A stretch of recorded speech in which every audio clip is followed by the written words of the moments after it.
بسم اللہ الرحمن الرحیم۔ السلام علیکم اسٹوڈینٹس، امید کرتی ہوں آپ سب خیریت سے ہوں گے۔ آج ہم اسلامیات کا سبق نمبر 3 پڑھیں گے جو کہ ہے میرا ایمان۔ اپنی کتاب کا صفحہ نمبر 24 کھولیں، اس پر سبق ہے میرا ایمان۔ ایمان کا مطلب ہے کسی بات کو دل سے سچا ماننا، اس پر یقین کرنا، بغیر دیکھے اس کی تصدیق کرنا۔ اس سبق میں ہم ایمان مجمل اور ایمان مفصل کے بارے میں پڑھیں گے۔ تو چلیں سبق پڑھنا شروع کرتے ہیں، دھیان سے سنیے گا۔ استاد: بچوں کون بتائے گا کہ آج ہم کیا پڑھنے والے ہیں؟ اسد: سر آج ہمارا سبق ایمان مجمل اور ایمان مفصل ہے۔ استاد: کون سنائے گا ایمان مجمل اور ایمان مفصل؟ کاشف: سنیے سر، ایمان مجمل یہ ہیں: آمنتو باللہ کما ہوا باسمائہ و صفاتہ و قبلت جمیع احکامہ۔ اب آپ کو ایمان مجمل کے بارے میں بتا رہے ہیں کہ ایمان مجمل کیا ہے۔ ترجمہ ہے: میں اللہ پر، اس کے ناموں اور اس کی صفات کے مطابق ایمان لایا اور اس کے تمام احکامات قبول کیے۔ یعنی اللہ تعالیٰ پر ایمان، اس کے ناموں، اس کی صفات پر ایمان اور اس کے تمام احکامات کو قبول کرنا ایمان مجمل میں آتا ہے۔ اور ایمان مفصل یہ ہیں: آمنتو باللہ و ملائکتہ و کتبہ و رسلہ والیوم الآخر والقدر خیرہ و شرہ من اللہ تعالی والبعث بعد الموت۔ اس کا ترجمہ ہے: ایمان لایا میں اللہ پر، اس کے فرشتوں پر، اس کی کتابوں پر، اس کے رسولوں پر اور قیامت کے دن پر، اور اس بات پر کہ اچھی اور بری تقدیر اللہ تعالیٰ کی طرف سے ہوتی ہے، اور مرنے کے بعد دوبارہ اٹھائے جانے پر۔ یعنی ان سب چیزوں پر، ان سب باتوں پر ایمان لانا ایمان مفصل کہلاتا ہے۔ اب ہارون پوچھ رہا ہے: سر یہ ایمان مجمل اور ایمان مفصل کا کیا مطلب ہے؟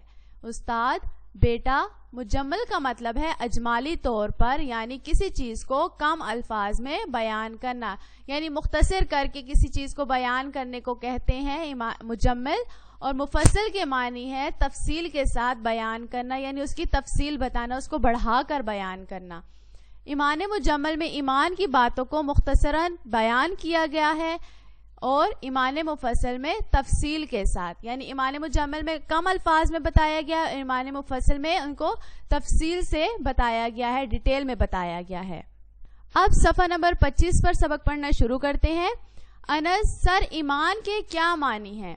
استاد: بیٹا ایمان کے معنی ہے کسی بات کو دل سے سچا ماننا۔ میں نے آپ کو پہلے بھی بتایا کہ ایمان کے معنی ہے کسی بات کو دل سے سچا ماننا، آنکھ سے دیکھے بغیر کسی بات کی تصدیق کرنا۔ یعنی آپ نے اس چیز کو، اس بات کو دیکھا نہیں ہے لیکن آپ اس بات کو مانتے ہیں کہ وہ ہے۔ مثال کے طور پر ہم نے اللہ تعالیٰ کو نہیں دیکھا لیکن ہم دل سے یہ بات مانتے ہیں کہ اللہ تعالیٰ موجود ہیں اور اس ساری کائنات کو وہی چلا رہے ہیں۔ اسد: سر کسی بات کی آنکھ سے دیکھے بغیر کس طرح تصدیق کر سکتے ہیں؟ یعنی اس کو کس طرح سچا مان سکتے ہیں؟ استاد: بہت سی باتیں ایسی ہیں کہ جنہیں آپ نے آنکھ سے نہیں دیکھا لیکن آپ پھر بھی ان کی تصدیق کرتے ہیں۔ ہارون: وہ کیسے سر؟ یہ بات سمجھ نہیں آئی۔ استاد: دیکھو بیٹا، ہم سب جانتے ہیں کہ ان برقی تاروں میں بجلی دوڑ رہی ہے، جانتے ہیں کہ نہیں؟ اب استاد نے مثال دی ہے بجلی کی، ہم میں سے کسی نے بھی نہیں دیکھا کہ بجلی تاروں میں بجلی کو دیکھا نہیں ہے، لیکن ہم یہ مانتے ہیں کہ تاروں کے ذریعے ہی بجلی آتی ہے۔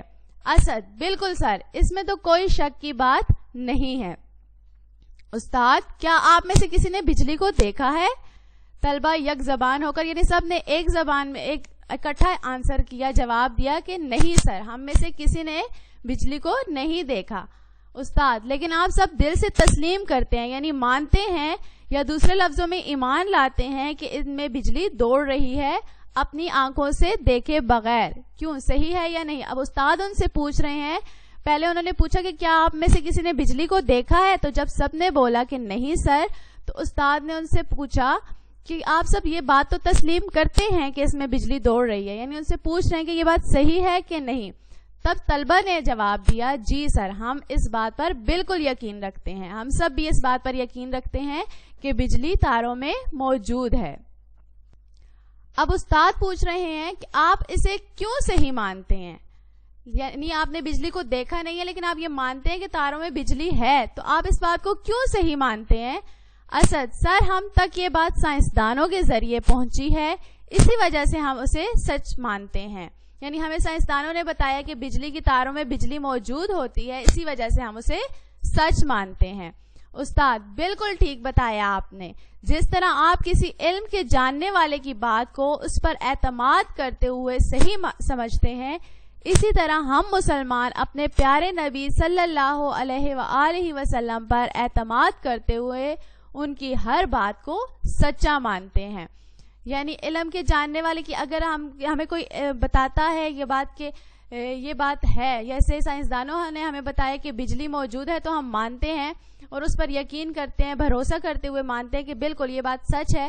اسی طرح ہم مسلمان اپنے پیارے نبی صلی اللہ علیہ وآلہ وسلم پر یقین رکھتے ہوئے، بھروسہ کرتے ہوئے ہر بات کو سچا مانتے ہیں. یہ مانتے ہیں کہ اللہ تعالیٰ موجود ہے، یہ کائنات اللہ تعالیٰ نے بنائی ہے، فرشتے موجود ہیں، اللہ تعالیٰ کی کتابوں کے بارے میں ہمیں پتہ چلتا ہے. ان ساری باتوں کے بارے میں ہمیں نبی پاک صلی اللہ علیہ وسلم کے ذریعے پتہ چلا. اسد: سر، ہم پیارے نبی صلی اللہ علیہ وآلہ وسلم کی کون سی باتیں بغیر دیکھے سچی مانتے ہیں؟ استاد: بیٹا، ایمان مجمل اور ایمان مفصل میں اسی کا تو بیان ہے. دیکھو، ہم نے اللہ تعالیٰ کو نہیں دیکھا، لیکن پیارے نبی صلی اللہ علیہ وآلہ وسلم کے بتانے پر ہم اللہ تعالیٰ کو اس کی ذات اور صفات کے ساتھ مانتے ہیں. یعنی ہمیں پہلے نہیں پتا تھا، ہمیں حضور پاک صلی اللہ علیہ وسلم نے بتایا کہ اللہ تعالیٰ ہے، اس کی ذات اور صفات کے بارے میں ہمیں نبی پاک صلی اللہ علیہ وسلم کے ذریعے پتہ چلا. ہم اس بات کو مانتے ہیں کہ اللہ تعالیٰ موجود ہے. ہم نے اس کے فرشتوں کو نہیں دیکھا، لیکن ہمیں یقین ہے کہ اللہ تعالیٰ نے ایک نورانی مخلوق پیدا کی ہے جس کے ذمے مختلف کام ہیں. فرشتے بھی، ہم نے فرشتوں کو بھی نہیں دیکھا، لیکن ہم مانتے ہیں کہ اللہ تعالیٰ کی مخلوق ہے نورانی مخلوق، یعنی اللہ تعالیٰ کی وہ مخلوق جس کو کھانے پینے سونے کی ضرورت نہیں ہے. اللہ تعالیٰ نے ان کے ذمہ مختلف کام کیے ہیں، وہ اللہ تعالیٰ کے وہ کام سر انجام دے رہے ہیں، ان کو باقی کسی چیز کی ضرورت نہیں ہے. ہم تمام نبیوں اور رسولوں پر ایمان لاتے ہیں، حالانکہ ہم نے ان میں سے کسی کو بھی نہیں دیکھا. اور ہمارا یہ بھی ایمان ہے کہ پیارے نبی صلی اللہ علیہ وآلہ وسلم پر اللہ تعالیٰ نے نبیوں کا سلسلہ بند کر دیا. حضرت محمد مصطفیٰ صلی اللہ علیہ وآلہ وسلم آخری نبی ہیں. اب قیامت تک کوئی نبی یا رسول نہیں آئیں گے. ہم سب یہ جانتے ہیں اور مانتے ہیں کہ حضرت محمد صلی اللہ علیہ وسلم اللہ تعالیٰ کے آخری نبی ہیں اور ان کے بعد اب کوئی نبی نہیں آئے گا. اب آگے آپ بتائیے کہ ایمان مفصل میں اور کس کس چیز کا بیان ہے. یعنی استاد نے بچوں سے پوچھا کہ اب آپ آگے بتائیے کہ اور کون کون سی چیزیں رہ گئی جن کا بیان ہے ایمان مفصل میں. انس: سر، اسی طرح ہم تمام آسمانی کتابوں کو سچا مانتے ہیں جو اللہ تعالیٰ نے اپنے نبیوں پر نازل کی. کل 4 آسمانی کتابیں ہیں، توراۃ، زبور، انجیل اور قرآن مجید. ہم ان کتابوں کو بھی سچا مانتے ہیں. استاد: شاباش. اور الیاس: اور سر، ہم اس بات کو بھی سچا مانتے ہیں کہ تمام انسانوں کو ضرور موت آئے گی، پھر اللہ تعالیٰ قیامت کے دن سب کو زندہ کرے گا اور سب سے ان کی زندگی کا حساب کتاب ہوگا.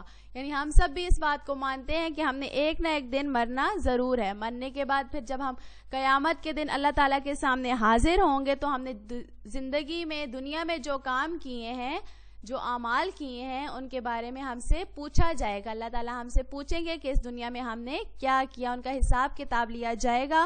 اور جن کے اعمال اچھے ہوں گے، زیادہ نیکیاں ہوں گی، وہ جنت میں جائیں گے، اور جن کے گناہ زیادہ ہوں گے وہ دوزخ میں جائیں گے.